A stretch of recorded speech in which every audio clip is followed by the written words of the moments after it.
वक्त की बड़ी खबर लखनऊ से सामने आ रही है, जहां पर सूत्रों के हवाले से इस वक्त की बड़ी खबर आपको दे रहे हैं, जहां पर यूपी की 80 सीटों के लिए एनडीए का फॉर्मूला तैयार हो चुका है। यूपी में 74 सीटों पर बीजेपी लड़ेगी लोकसभा चुनाव। आपको बता दें, सूत्रों के हवाले से बड़ी खबर है। और यूपी में सहयोगियों को 6 सीट देगी बीजेपी।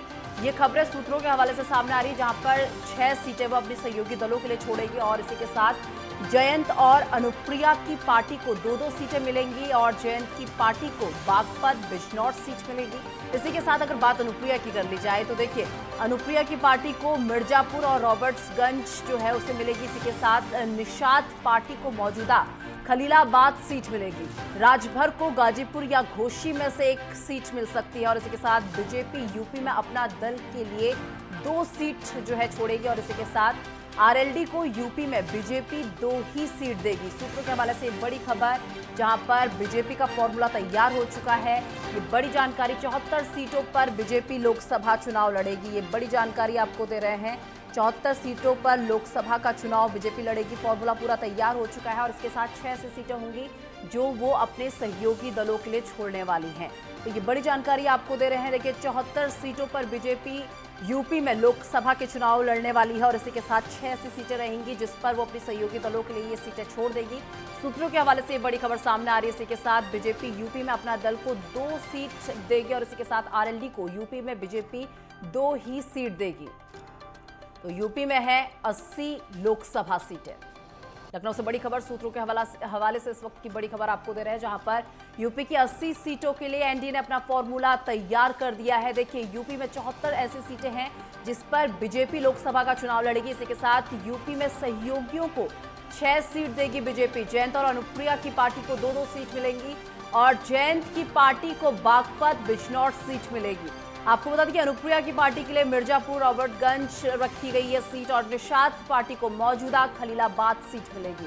इसी के साथ राजभर की अगर बात कर ली जाए, देखिए, गाजीपुर या घोसी में से एक सीट इन्हें मिल सकती है और बीजेपी यूपी में अपना दल के लिए 2 सीट छोड़ेगी। तो ये बड़ी जानकारी आपको दे रहे हैं। आरएलडी को यूपी में बीजेपी 2 ही सीट देगी।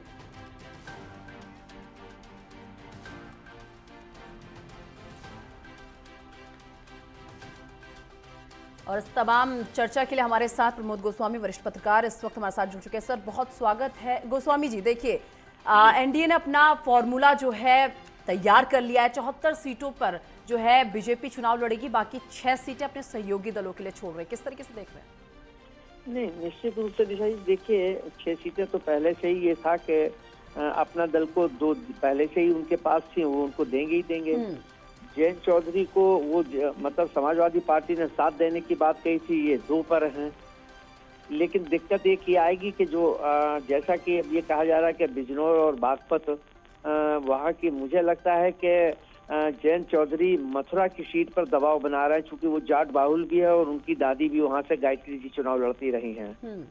तो वो अब, लेकिन सवाल बीजेपी के सामने धर्म संकट की स्थिति ये है कि वहाँ से हेमा मालिनी जी सांसद हैं।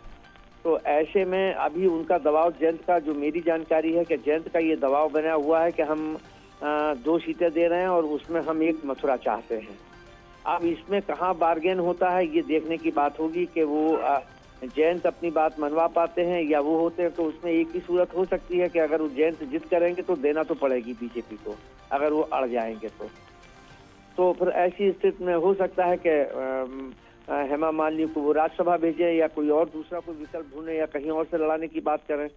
बाकी सीटें हैं, इससे गठबंधन है, गठबंधन के धर्म को तो निभाना ही पड़ेगा, क्योंकि जिस ढंग से विपक्ष समूचा एक हो गया है उत्तर प्रदेश में कांग्रेस और इनका गठबंधन हो जाने के बाद, निश्चित रूप से भारतीय जनता पार्टी ने ये जो गठबंधन बनाए हैं, निषाद पार्टी को लेके, राजभर को लेके, जयंत को लेके, जो राजनीतिक समीकरण, जातिगत समीकरण, क्योंकि उत्तर प्रदेश की राजनीति जातिगत कबीलाई राजनीति बन चुकी है बहुत लंबे वर्षों से।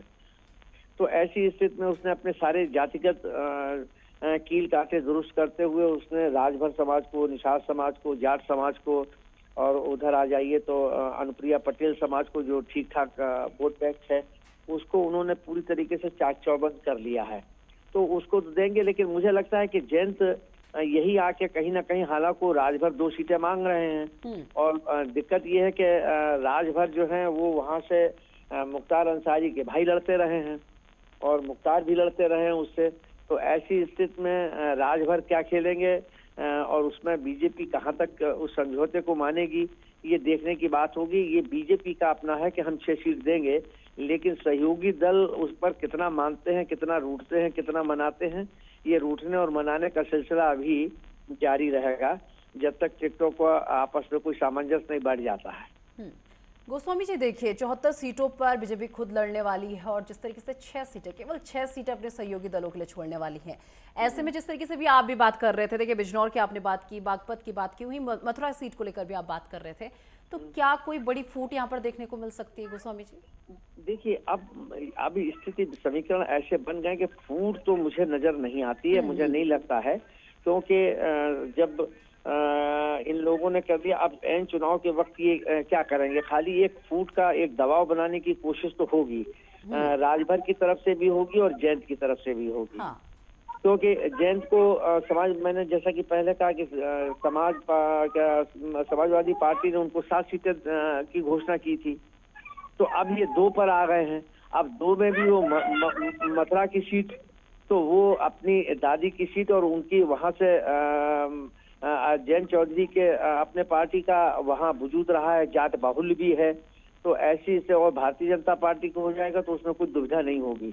निश्चित रूप से जयंत के आ जाने से जो मतलब जाट मतदाता था वो कहीं ना कहीं स्ट्रांग होगा बीजेपी के लिए। इधर राजभर का भी पूर्वी उत्तर प्रदेश में उनका बहुत नहीं तो थोड़ा बहुत अच्छा प्रभाव है कई जिलों में, वो उसको लाभ मिलेगा। इधर गोरखपुर, इधर आ जाइए पूर्वांचल के क्षेत्र में तो निषाद भी वह ठीक ठाक है, तो वो समीकरण तो भारतीय जनता पार्टी ने बहुत मजबूत और अच्छे बना लिए हैं, निश्चित रूप से इसमें कोई दो राय नहीं। चलिए ठीक है, बहुत शुक्रिया गोस्वामी जी हमारे साथ जुड़ने के लिए और ये तमाम चर्चा के लिए हमारे साथ जुड़ने के लिए। और चलिए इसी बीच ग्राउंड का रुख करते हैं। स्टेट हेड राघवेंद्र प्रताप सिंह इस वक्त हमारे साथ जुड़ चुके हैं। राघवेंद्र देखिए, 74 सीटों पर बीजेपी ने कह दिया कि हम लड़ेंगे और बाकी 6 सीटें सहयोगी दलों के लिए छोड़ दी गई हैं। सूत्रों के हवाले से ये खबर है, क्या कंफर्म हो चुकी है ये खबर, जिस तरीके से खबर आ रही है कि 74 सीटों पर बीजेपी और 6 सीटों पर सहयोगी दल? निशा, खबर सूत्रों के हवाले से ही है, लेकिन इस खबर को लगभग कंफर्म मानकर चला जाए और भारतीय जनता पार्टी अपने पूरे समीकरण को साधते हुए इस चुनाव में उतर रही है, क्योंकि मोदी की हैट्रिक भारतीय जनता पार्टी ज्यादा से ज्यादा सीट बढ़ाकर देना चाहती है। उत्तर प्रदेश चूंकि दिल्ली का रास्ता तय करता है, भारत में सर्वाधिक लोकसभा की सीटें उत्तर प्रदेश में है, इसको साधने के लिए ओबीसी मतदाताओं को रिझाने की बात कर ली जाए या जाट लैंड को अपनी तरफ मोड़ने का काम किया जाए, जैसे भारतीय जनता पार्टी ने किया कि चौधरी चरण सिंह को भारत रत्न देकर जाट लैंड को खुश करने का प्रयास किया। इसके अलावा हम अगर पूर्वांचल की बात करते हैं तो कहीं न कहीं सुभाषपा को अपनी तरफ खींचा। अगर पश्चिम यूपी में आरएलडी को अपने फेवर में लिया तो सुभाषपा की पार्टी को भी पूर्वांचल में अपने फेवर में लिया। चूंकि जहां पे मुस्लिम मतदाता ज्यादा हैं या अगर जाटलैंड की बात करते हैं तो जिधर किसान ज्यादा हैं, भारतीय जनता पार्टी उन सीटों पे थोड़ा कमजोर रहती थे। इन सीटों को मजबूत करने के लिए भारतीय जनता पार्टी ने बहुत स्ट्रेटेजिकल अपनी तैयारी की और यही देन है कि अब मंत्रिमंडल विस्तार जो होने वाला है 2-3 दिनों में जो होगा, उसमें भी लोकसभा चुनाव को देखते हुए सारे समीकरणों को साधने का प्रयास किया जाएगा। इसके साथ ही साथ भारतीय जनता पार्टी इस समय ओबीसी मतदाताओं को रिझाने के लिए कभी जायसवाल रथ तो कभी मौर्य रथ, तरह तरह के ओबीसी मतदाताओं को रिझाने के लिए इस तरह के रथ 35 जिलों में भेजे गए हैं। आज 10-90 चौराहे से उस रथ को भेजा गया है। तो भारतीय जनता पार्टी किसी भी बिंदु को या किसी भी कोने को छोड़ना नहीं चाहती है। उत्तर प्रदेश में सर्वाधिक 75+, वैसे तो 80 दावे भारतीय जनता पार्टी की, हम 80 में 80 जीतेंगे, लेकिन 75+ का टारगेट लेकर भारतीय जनता पार्टी चल रही है। इसीलिए ये माना जा रहा है कि 6 सीटें ये अपने गठबंधन के जो हिस्सेदार हैं, आरएलडी है, सुभाषपा है, निषाद है, इनको दे रहे हैं और 6 सीटों पे खुद ही लड़ना है। ठीक है राघवेंद्र, जिस तरीके से सहयोगी दलों की अगर बात कर ली जाए, केवल 6 ऐसी सीटें हैं जो बीजेपी ने इन लोगों के लिए छोड़ी है। ऐसे में क्या सीटों को लेकर थोड़ी असमंजस की स्थिति भी देखने को मिल रही है? ऐसी कोई खबर सामने आई है? निशा, भारतीय जनता पार्टी शायद राजनीति में वो पार्टी है जहाँ पे इसकी बातें बाहर जब आती हैं तो उसके पहले सारी चीजें तय हो गई रहती हैं। और भारतीय जनता पार्टी द्वारा अपने गठबंधन के जितने सहयोगी हैं, चाहे निषाद पार्टी हो या सुभाषपा हो या आरएलडी हो, ये पहले अपने प्लेटफॉर्म पे बैठकर तय कर लेते हैं कि आपको हम अगर एक मंत्री बनाएंगे तो एक लोकसभा की सीट देंगे, अगर आपके वहाँ से आपके पार्टी से कोई मंत्री नहीं बनता है तो हम 2 सीट देंगे।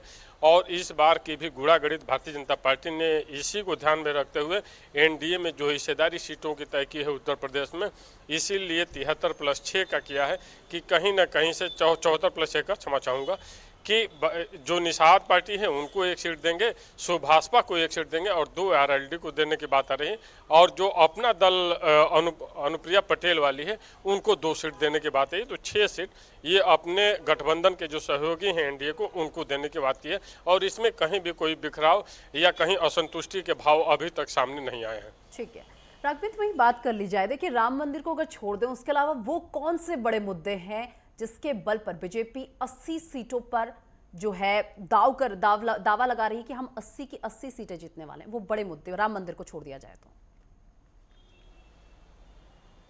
नहीं सर, राम मंदिर को छोड़ दिया जाए तो राशन, शासन, अनुशासन, ये 3 बिंदु ऐसे हैं मुख्यमंत्री योगी आदित्यनाथ के जो जनता को अपील करते हैं। इसके साथ साथ जो गरीबों की योजनाएं हैं जो चल रही हैं, सीधे बेनिफिट उनके अकाउंट में पैसा पहुंचना, किसान सम्मानित का पैसा पहुंचना, पेंशन, वृद्धावस्था पेंशन जो है उनका डायरेक्ट अकाउंट में पहुंचना, और आवास की जो एक समस्या होते थे, मुख्यमंत्री आवास, प्रधानमंत्री आवास, जो गरीबों को आवास मिले, जो लिंकेज थे लाइजनिंग के, उसको खत्म किया है। और जो भी लाभार्थी है उसके अकाउंट में सीधे पैसे भेजना। और महिला सुरक्षा एक बहुत बड़ा मुद्दा है उत्तर प्रदेश में। अपराधियों, माफियाओं का जिस तरह सफाया किया योगी आदित्यनाथ की सरकार ने, वो बहुत बड़ा मुद्दा है। तो यही मैं कहता हूँ 3 शब्दों में कि राशन, शासन, अनुशासन। आप अनुशासित रहिए, कानून को अपने हाथ में मत लीजिए। और लॉ एंड ऑर्डर की जब बात आती है तो कानून व्यवस्था लेकर जो योगी आदित्यनाथ की सरकार ने काम किया है वो प्रदेश की जनता को अपील करता है। और शायद यही देन है कि ये जो 3 मुख्य कारक थे, योगी आदित्यनाथ को 34 साल बाद उत्तर प्रदेश में ऐसा हुआ कि प्रदेश की सत्ता रिपीट हुई। नहीं तो इसके पहले उत्तर प्रदेश में सत्ता रिपीट नहीं होती थी। तो ये जो 3 बिंदु है राम मंदिर के अलावा, ये जनता को अपील करेंगे, ये बहुत बड़े कारक बनेंगे। लोकसभा में 80 पे 80 का जो दावा पेश करती है भारतीय जनता पार्टी, उसमें जीत दिलाएंगे। चलिए ठीक है, बहुत शुक्रिया राघवेंद्र हमारे साथ जुड़ने के